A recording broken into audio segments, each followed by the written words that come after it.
لیکن آج آپ دیکھیں کہ کس طرح ہماری یوتھ جو ہے وہ دین سے دور ہوتی چلی جا رہی ہے. کچھ تو ہیں جو ماشاءاللہ سیدھے ہیں، نیک ہیں اور سیدھے رستے پہ چلنے والے ہیں، لیکن کچھ بچے بہت بگڑ چکے ہیں اور اپنے رستے سے بھٹکے ہوئے ہیں، اور کچھ کنفیوزڈ ہیں. وہ کیوں کنفیوزڈ ہیں؟ اس کی وجہ کیا ہے کہ ان کو صحیح علم نہیں ملا.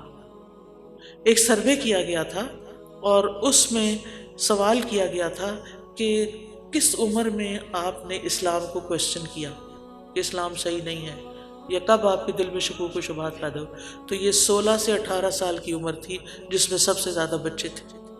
یہ بڑی سینسیٹیو ایج ہے. نئی نئی عقل آ رہی ہوتی ہے تو انسان ہر چیز کو کوشچن کرنے لگتا ہے. اور پھر ہمارا نظام تعلیم بھی ایسا ہے کہ جس میں وہ کہتے ہیں کہ آپ کسی چیز کو مانو نہیں بس جب تک خود تجربہ نہ کرو اور پھر اس کو چیلنج کرو، اللہ کے وجود کا ثبوت مانگو. آپ کی آنکھیں اندھی ہیں؟ آپ کو آسمان نظر نہیں آتا؟ آپ کو زمین نظر نہیں آتی؟ آپ کو چیزیں اگتی نظر نہیں آتی؟ آپ کو یہ سمندر نظر نہیں آتا؟ آپ ایک کنو لو، ایک کنو کی کو چھیل کے اس کے اندر دیکھو کیسی پیکنگ ہوئی ہے ایک ایک ڈراپ جوس کی، آپ کو نظر نہیں آتا؟ یہ سارے ثبوت نہیں ہیں اللہ کے وجود پہ؟ یہ سب چیزیں خود بن گئی ہیں. آپ کا گھر تو خود نہیں چلتا اور یہ پوری کائنات خود ہی چل رہی ہے.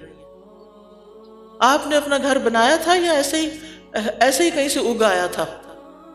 بنایا تھا نا. آپ نے جو کپڑے پہنے ہوئے سیے تھے نا، یا اڑ کے کہیں سے آ گئے اور آپ کے اوپر چڑھ گئے؟ ایسا تو نہیں ہوتا نا. تو اللہ کے وجود کی تو بہت مثالیں ہیں. کوئی بھی چیز خود سے نہیں بنتی. چھوٹی سے چھوٹی چیز، ایک سوئی بنانے کے لیے بھی فیکٹری چاہیے. آپ تو فیکٹریوں کے شہر میں رہتے ہیں، آپ کو تو پتہ ہی ہے کہ چیزیں بنانی پڑتی ہیں، خود سے تھوڑی بن جاتی ہیں. اس لیے بہت ضروری ہے کہ بچوں کو بچپن سے ہی بتائیں یہ اللہ نے بنایا، اللہ بہت بڑا ہے، اللہ تعالیٰ کی پہچان کرائیں. ورنہ آپ کا جو یعنی ان کے دلوں میں جو شکوک و شبہات ہیں، اور پھر اسلام کو جن لوگوں نے بدنام کر کے رکھ دیا ہے، اور میڈیا میں اس کے خلاف جو پروپیگنڈا ہو رہا ہے، اور اسکولوں کا جو نظام تعلیم ہے، اور پھر میڈیا، اور یہ ساری چیزیں انہوں نے مل کر بچوں کو کنفیوز کر دیا ہے.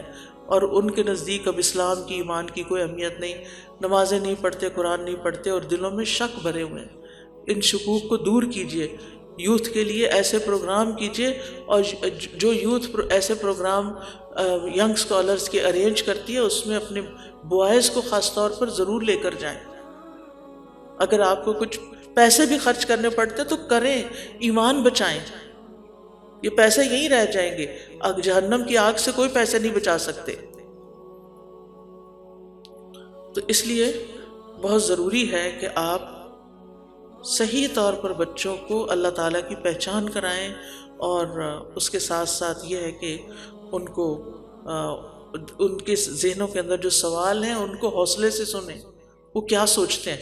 آگے سے فوراً ریاکشن نہ کیا کریں، تم تو کافر ہو گئے ہو، کیا باتیں کرتے ہو، ڈانٹ ڈپٹ مار پٹائی، اس سے کچھ نہیں ہونے والا. ان کی بات سنیں اور ان کو دلیل سے جواب دیں. ان کو بچپن سے ہی قرآن سمجھ کر پڑھانے کے لیے کہیں. آپ میں سے کتنی بچیاں ناظرہ قرآن پڑھاتی ہیں؟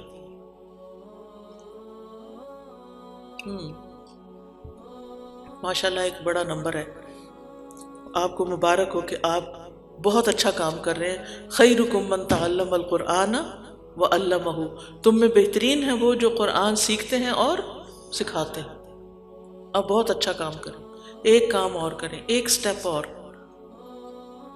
جو سبق آپ بچوں کو دیتے ہیں آپ بیچ بیچ میں سے لازم بتایا کریں اس آیت میں اللہ تعالیٰ یہ فرما رہے ہیں. یعنی میں نہیں کہتی کہ سارا ان کو تفسیر کرانی شروع کر دیں، لیکن ہر سبق میں سے ایک بات بتا دی، ان کے دلوں میں ایمان پیدا ہونا شروع ہو جائے گا کہ اچھا اللہ تعالیٰ یہ فرما رہے ہیں، اللہ تعالیٰ یہ فرما رہے ہیں. میرے اپنے نواسے نے الحمدللہ قرآن مجید حفظ کیا، اور الحمدللہ چونکہ میری بیٹی بھی پڑھاتی ہے تو اس لیے وہ اس کا شام کو ہوم ورک خود سنتی تھی، یعنی جو اس کو اسکول سے حفظ کا کام ملتا تھا تو وہ خود بیٹھ کے اس کو یاد کرواتی تھی.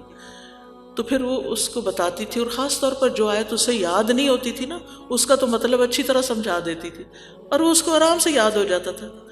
اب جس وقت میں اس کے ساتھ بیٹھتی ہوں اور اس سے کسی آیت کے بارے میں بات کرتی ہوں، اس سے ملتی جلتی کہیں اور آیت ہوتی ہے، ماشاءاللہ وہ کہتا ہے وہ فلاں صورت میں بھی یہ بات کہی گئی ہے، اس کا یہ مطلب ہے، اس کا وہ یہ مطلب ہے۔ تو وہ کیسے آیا؟ تھوڑا تھوڑا ماں نے بتایا، بس اسے پورا ترجمہ نہیں یاد کرایا، ابھی تفسیر نہیں پڑھائی، ابھی وہ 13 ایئرز کا ابھی ہوا ہے۔ تو لیکن وہ جو پچھلے 3 سال اس نے 3 سال لگائے ہیں، یعنی کہ 9 سال کا تھا شاید جب اس نے شروع کیا تھا حفظ کرنا، تو اس کو ساتھ ساتھ اس نے میننگ بتائے کہ یہ کیا لکھا ہوا ہے، یہ کیا پڑھ رہے ہو تم، کیا یاد کر رہے ہو۔ اس میں جنت کی آیتیں بھی ہیں، اس میں جہنم کی آیتیں بھی ہیں، اس میں نماز کی بات بھی ہے، اس میں پیغمبروں کے قصے بھی ہیں، اتنا کچھ ہے قرآن میں، خوبصورت گلدستہ ہے بہت سی چیزوں کا۔ تو جو بھی ناظرہ پڑھاتے ہیں وہ سب اپنے لیے لازم کریں کہ اس سے بچے بور بھی نہیں ہوں گے، شوق سے پڑھیں گے، تھوڑی سی کوئی بات اس میں ضرور بتائی کہ یہ کیا کہہ رہا ہے۔ لیکن ہم بعض اوقات اپنے بچوں کو قاریوں کے حوالے کر دیتے ہیں، وہ ان کو مار پٹائی کرتے ہیں اور کچا پکا پڑھا کے بس بات ختم۔ سب نہیں ہوتے لیکن کچھ ایسے بھی ہوتے ہیں، تو اس کا پلیز دھیان رکھیں کہ آپ نے بچے کس کے حوالے کیے ہوئے ہیں، کیونکہ بچپن ہی ہوتا ہے سب کچھ سیکھنے کا، ایمان راسخ کرنے کا بچوں کے دل میں، تو ان کے لیے وقت نکالیں، اور چیزیں چھوڑیں۔ آپ کے بچے آپ کا قیمتی سرمایہ ہے، ان کو فوکس کریں۔ پھر اسی طرح یہ ہے کہ مساجد میں ایسے یوتھ کے گروپ بنائیں کہ جن کے حلقات ہوں علماء کے ساتھ، وہ بیٹھیں اور سوال کریں، اور علماء کرام سے میری یہ درخواست ہے کہ وہ بچوں کے سوال حوصلے سے سنیں، وہ ان کو ٹائم دیں اور ان کی کنفیوژن دور کریں، ان کی مدد کریں، وہ ان کے لیے صدقہ جاریہ ہوں گے۔